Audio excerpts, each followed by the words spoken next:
ಜೀವನ ಎಷ್ಟೋ ಸತಿ ಈ ಥರ ನೋಡಿದ ತಕ್ಷಣ ನಮ್ಮ ದೃಷ್ಟಿಕೋನ ಬದಲಾಗತ್ತೆ. ನಾವು ಜೀವನ ಅಂದರೆ ಬರೀ ನನ್ನ ಜೀವನ ಹುಟ್ಟು ಸಾವಿನ ಮಧ್ಯದ್ದು ಅಂದ್ಕೊಂಡ್ಬಿಟ್ಟಾಗ ಜೀವನದಲ್ಲಿ ಅವಸರ, ಆವೇಗ, ವೇಗ, ಏನೋ ಮುಗಿದೋಯ್ತು ಅನ್ನೋ ಥರ ಭಾವ. ನಾವು ಯಾವಾಗ ಬಿಗ್ಗರ್ ಪಿಕ್ಚರ್ನಲ್ಲಿ ನೋಡ್ತೀವಿ ಜೀವನನ, ಇಟ್ ಈಸ್ ಇನ್ಫಿನೈಟ್. ಇದು ಎಲ್ಲಿಗೂ ಹೋಗ್ತಾ ಇಲ್ಲ, ಇದು ಆವರಿಸ್ಕೊಂಡ್ಬಿಟ್ಟಿದೆ, ಇದು ಒಂಥರ ಇದು ಅನ್ಲಿಮಿಟೆಡ್, ಇದು ವಾಸ್ಟ್, ಇದು ಯಾವಾಗಲೂ ಇದೆ, ಸದಾ ಇದೆ.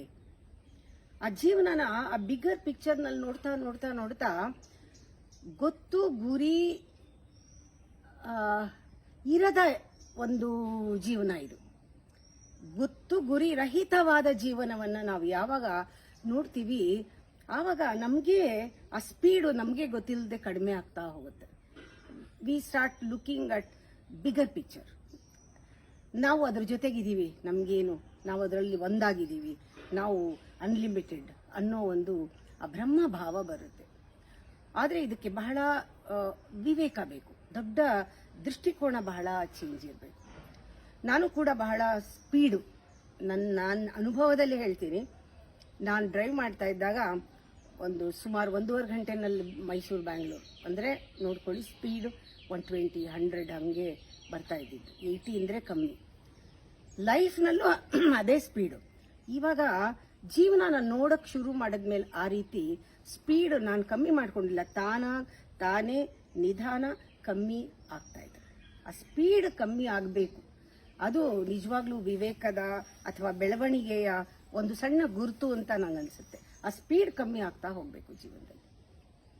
ಕೆಲವ್ರು ಕೇಳ್ತಾರೆ, ನನಗನ್ಸುತ್ತೆ ನಿಧಾನ ಅಂದರೆ ಯಾವಾಗಲೂ ಜ್ಞಾಪಿಸ್ಕೊಳ್ದು ರಾಜ್ಕುಮಾರ್ದು ಪ್ರೇಮದ ಕಾಣಿಕೆ ಅನ್ಸುತ್ತೆ. ಅದರಲ್ಲಿ ನಿಧಾನಿಸು ನಿಧಾನಿಸು ಅಂತ ಬಂದಾಗೆಲ್ಲ ನನಗೆ ಗೊತ್ತಿಲ್ಲದೆ ಆ ಹಾಡು ಗುಣುತ್ತಾ ಇರ್ತೀನಿ. ಆಸೆ ಎಂಬ ಬಿಸಿಲು ಕುದುರೆ ಏಕೆ ಏರುವೆ, ಮರಳುಗಾಡಿನಲ್ಲಿ ಸುಮ್ಮನೇಕೆ ಅಲೆಯುವೆ, ಅವನ ನಿಯಮ ಮೀರಿ ಇಲ್ಲಿ ಏನು ಸಾಗದು, ನೀನು ನೆನೆಸಿದಂತೆ ಬಾಳಲೇನು ನಡೆಯದು, ವಿಷಾದವಾಗಲಿ ವಿನೋದವಾಗಲಿ ಎಲ್ಲದಕ್ಕೂ ಅವನೇ ಕಾರಣ. ನಿಧಾನಿಸು ನಿಧಾನಿಸು. ಆ ನಿಧಾನಿಸು ಅನ್ನೋ ಒಂದು ಪದ ತುಂಬ ಕೆಲಸ ಮಾಡಿದೆ ನನಗೆ. ಆ ಹಾಡು ಬರೀ ಅದೊಂದು ನಿಧಾನಿಸು ನಿಧಾನಿಸು ಅಂತ ಒಳಗಡೆಯಿಂದನೇ ಬರುತ್ತದು.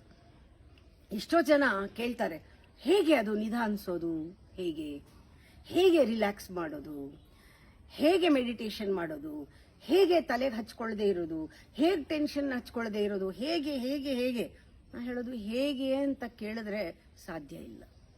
ಹೇಗೆ ರಿಲ್ಯಾಕ್ಸ್ ಮಾಡೋದು ಅಂತ ಹೇಳ್ಕೊಡಕ್ಕಾಗಲ್ಲ. ಅದೇ ಒಂದು ಟೆನ್ಷನ್ ಆಗಿಬಿಡುತ್ತೆ. ಈ ಬುದ್ಧಿ ಯಾವಾಗಲೂ ಹೇಳುತ್ತೆ ಹೇಗೆ. ಇವಾಗ ನಾನು ಹೇಗೆ ಉಸಿರಾಡೋದು ಅಂತೂ ಕೇಳೋರಿದ್ದಾರೆ. ಉಸಿರಾಡೋದು ಹೇಳ್ಕೊಡಿ, ಹೇಗೆ ಉಸಿರಾಡೋದು, ಹೇಗೆ ಊಟ ಮಾಡೋದು, ಹೇಗೆ ನಡ್ಕೊಳ್ಳೋದು, ಹೇಗೆ ತುಂಬ ಪ್ರಶ್ನೆಗಳು ನಮ್ಮ ಅನಾಲಿಟಿಕಲ್ ಈಗೋಯಿಸ್ಟಿಕ್ ಮೈಂಡ್ ಇದ್ದದು. ರಿಲ್ಯಾಕ್ಸ್ ಮಾಡೋದು ಅಂದರೆ ನಾವು ಇರಬೇಕು ಜೀವನದಲ್ಲಿ, ಕೆಲವನ್ನ ಅಳವಡಿಸ್ಕೋಬೇಕು. ಕೆಲವು ವ್ಯಾಲ್ಯೂಸ್ ಇದೆ, ಅದು ನಮ್ಮದಕ್ಕೆ, ಯಾರಿಗೋಸ್ಕರನೂ ಅಲ್ಲ. ಅಳವಡಿಸ್ಕೊಂಡಾಗ ಲೈಫ್ನಲ್ಲಿ ವಿವೇಕ ಅಥವಾ ತಿಳುವಳಿಕೆ, ಅರಿವಿನ ಒಂದು ವರ್ಚಸ್ಸು ರಿಲ್ಯಾಕ್ಸೇಷನ್ ಒಂದು ಫಲ. It is not our aim. Relaxation ಗುರಿ ಮಾಡಿಕೊಂಡಷ್ಟು ಟೆನ್ಷನ್ ಜಾಸ್ತಿ. ರಿಲ್ಯಾಕ್ಸೇಷನ್ನ ಗುರಿ ಮಾಡಿಕೊಂಡು ಹೇಗೆ ಹೋಗೋದು ಅಲ್ಲಿಗೆ, ಹೇಗೆ ರಿಲ್ಯಾಕ್ಸ್ ಮಾಡೋದು, ಏನೇನು ಮಾಡಿದ್ರೆ ರಿಲ್ಯಾಕ್ಸ್ ಆಗ್ತೀವಿ, ಹೀಗೆ ಮಾಡಿದ್ರೆ ರಿಲ್ಯಾಕ್ಸ್ ಆಗ್ತೀವ, ಹಾಗೆ ಮಾಡಿದ್ರೆ ರಿಲ್ಯಾಕ್ಸ್ ಆಗ್ತೀವ, ಈ ಮೆಥಡ್ ಆ ಮೆಥಡ್ ಇಲ್ಲ.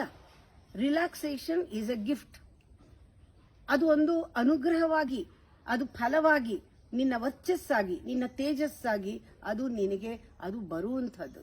ಆ ನಿಧಾನ ಅನ್ನೋದು ನಾವು ನಮ್ಮ ನಡವಳಿಕೆಯನ್ನೇ ತಾನು ಬರಬೇಕು. ಅದಕ್ಕೆ ಬೇಕಾದಷ್ಟು ನಾವು ವಿಚಾರ ಮಾಡಬೇಕು ನಮ್ಮಲ್ಲೇ. ನಾವು ಹೇಗಿದ್ದೀವಿ, ನಾವು ಯಾಕೆ ಹಿಂಗೆ ಮಾಡ್ತಿದ್ದೀವಿ, ಇದರಿಂದ ಏನು ಪರಿಣಾಮ ಆಗ್ತಿದೆ, ಈ ಒಂದು ಆವೇಗದಿಂದ ನಮ್ಗೆ ಏನು ಕಳ್ಕೊಳ್ತಾ ಇದ್ದೀವಿ, ಆ ರೀತಿ ನಮ್ಮನ್ನು ನಾವು ಪರೀಕ್ಷೆ ಮಾಡ್ಕೊಳ್ಳೇಬೇಕಾಗತ್ತೆ. ರಿಲ್ಯಾಕ್ಸೇಷನ್. ಆಮೇಲೆ ಇನ್ನೊಂದು ನಮಗೆ ಬೇಕಾಗಿರೋದು ಅಂಶ, ಬಹಳ ಮುಖ್ಯವಾದ ಅಂಶ ಜೀವನದಲ್ಲಿ. ಯಾಕೆ ಈ ಥರ ಮಾಡ್ತೀವಿ, ನಮ್ಮ ಅಹಂಕಾರಕ್ಕೆ ಏನಾದರೂ ಗುರಿ ಇಟ್ಕೊಳ್ದೇ ಇದ್ರೆ ಸಮಾಧಾನ ಇಲ್ಲ. ಯಾವುದಾದ್ರೂ ದಾರಿ ಇಟ್ಕೊಂಡು ಹೋಗ್ತಾ ಇದ್ರೇನೆ ಅದಕ್ಕೊಂಥರ ಅಸ್ತಿತ್ವ. ನಮ್ಮ ಅಹಂಕಾರಕ್ಕೆ ಸ್ಪರ್ಧೆ ಬೇಕು, ಕಾಂಪಿಟೇಷನ್ ಬೇಕು, ಏನೋ ಒಂದು ಮಾಡಬೇಕು, ನಾನು ಮುಗಿಸ್ದೆ, ನಾನು ಸಾಧಿಸ್ದೆ ಅನ್ನೋದು ಬೇಕು. ಅದರಿಂದ ಮಾಡ್ಕೊಂಡು ಹೋಗ್ತಾನೇ ಇರ್ತೀವಿ. ಇವಾಗ ಈ ಪರಿಸ್ಥಿತಿಗೆ ಬರೋಣ. ಈ ಪರಿಸ್ಥಿತಿಗೆ ಬಂದಾಗ ಎಲ್ಲರಿಗೂ ಈ ಇಡೀ ಪ್ರಪಂಚದಲ್ಲಿ ಎಲ್ಲರಿಗೂ ಒಂದು ಪ್ಯಾನಿಕ್ ಸಿಚುಯೇಷನ್. ನಾಳೆ ಏನು ಅಂತ ಗೊತ್ತಿಲ್ಲ. ಅದರಿಂದ ಬುಡಾನೇ ಅಲ್ಲಾಡ್ತಿದೆ ಅಂತಾರೆ ಎಷ್ಟೋ ಜನ. ನಮ್ಮ ಜೀವನದಲ್ಲಿ ಬುಡಾನೇ ಅಲ್ಲಾಡ್ತಿದೆ ಅಂತ, ಬುಡಕ್ಕೆ ಬಂತು ಅಂತ. ಅಂದ್ರೆ ಏನು, ನಮ್ಮಲ್ಲಿ ಯಾವಾಗ್ಲೂ ಆ ಹೃದಯದಲ್ಲಿ ಒಂದು ರೀತಿಯ ಕಂಪನ, ಅಂದ್ರೆ ಹೃದಯ ನಡುಗ್ತಾ ಇದೆ. ನಾಳೆ ಹೇಗೋ, ನಾಳೆ ನಮ್ಗೆ ಕೊರೋನಾ ಬಂದ್ಬಿಟ್ರೆ ನಾಳೆ ಇರ್ತೀವೋ ಇಲ್ವೋ, ನಮ್ಮ ಕೈಲಿ ಅದು ಅನ್ಕೊಂಡಿದ್ದು ಆಗುತ್ತೋ ಇಲ್ವೋ, ಅಷ್ಟರಲ್ಲೇ ಏನಾರು ಆಗ್ಬಿಡುತ್ತೋ ಏನೋ, ನಾಳೆ ಏನಾಗುತ್ತೋ ಆ ಭವಿಷ್ಯ ಗೊತ್ತಿಲ್ಲ. ಅದರಿಂದ ಹೃದಯದಲ್ಲಿ ಒಂದು ರೀತಿ ನಡಕ, ಭೂಕಂಪ ದಿನ ಆಗ್ತಾ ಇದೆ. ನಾನು ಹೇಳೋದು ಎಲ್ಲರಿಗೂ ಇಷ್ಟೇನೇನೆ, ಜೀವನ ನೋಡೋ ದೃಷ್ಟಿನ ಬದಲಾಯಿಸ್ಕೊಂಬಿಡೋಣ, ದೃಷ್ಟಿಕೋನ ಬದಲಾಯಿಸ್ಕೊಳ್ಳಿ, ಬುದ್ಧಂತರ ಆಗ್ಬಿಡೋಣ. ಇವಾಗ ನಿಜವಾಗ್ಲೂ ಆಗಬೇಕು, ಬುದ್ಧಂತರ ಆಗ್ಬೇಕು. ಯಾಕೆಂದ್ರೆ ಕೊರೋನಾ ಅನ್ನೋದು ಒಂದು ಆ ರೀತಿ ದೃಷ್ಟಿಯಲ್ಲಿ ನೋಡುವುದನ್ನ ಕಲಿಸಿದೆ ಅಂತ ಹೇಳ್ಬೇಕು. ಅದು ಕಲ್ಪಿಸ್ಕೊಟ್ಟಿದೆ ಕಾಲನ. ಕರೋನಾ ಅನ್ನೋದು ಒಂಥರ ಬ್ಲೆಸ್ಸಿಂಗು. ಆ ದೃಷ್ಟಿಕೋನ ಬದಲಾಕೊಂಡು ನಾವು ನೋಡಕ್ ಶುರು ಮಾಡಿದ್ರೆ ನಮ್ಗನ್ಸುತ್ತೆ ಸರ್ವಸ್ವವು ಒಂದು ರೀತಿ ಶಾಂತವಾಗಿದೆ, ಸರ್ವಸ್ವವು ಒಂದು ರೀತಿ ಶಾಂತವಾಗಿದೆ, ಇಲ್ಲಿ ಏನೂ ಮಾಡೋದು ಬೇಕಿಲ್ಲ, ಶಾಂತವಾಗಿದೆ, ವಿರಮಿಸ್ತಾ ಇದೆ. ನನ್ನ ಇರುವಿಕೆ ಏನಿದೆ, ನನ್ನ ಇರುವಿಕೆಯೇ ಒಂದು ವಿಲಾಸ, ಒಂದು ವಿನೋದ. ನನ್ನ ಇರುವಿಕೆಯೇ ಆ ಒಂದು ಸ್ವಸ್ಥವಾಗಿ ಇರೋದಿದೆ ಏನಿದೆ, ಅದೇ ಒಂದು ಜೀವನದ ಆನಂದ.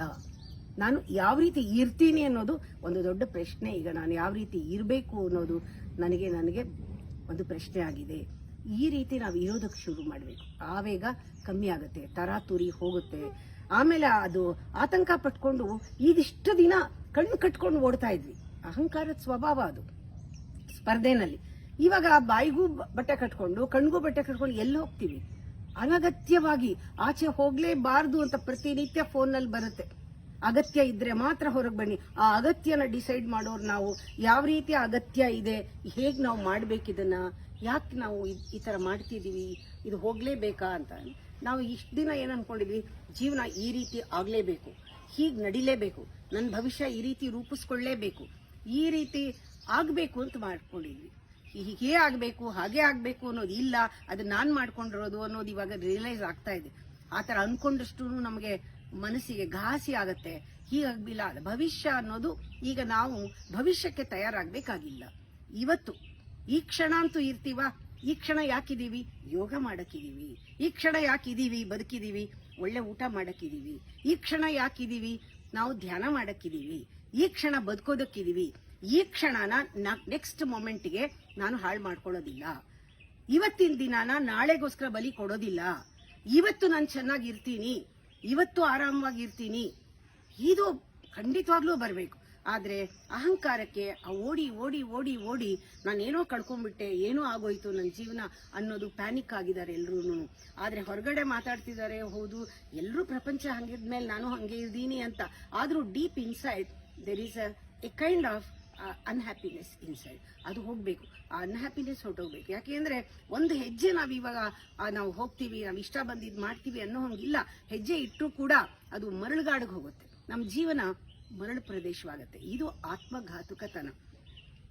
ಇದು ಯಾಕೆ ಅಂದ್ರೆ ನಮ್ಮ ರಿಲೇಶನ್ಶಿಪ್ ನಲ್ಲೇನೆ ಅಹಂಕಾರದಿಂದ ನಾನ್ ಬೇರೆ, ನೀನ್ ಬೇರೆ, ನಾನದು, ನಾನಿದು ಅಂತ ಮಾಡ್ಕೊಂಡಿರೋದು.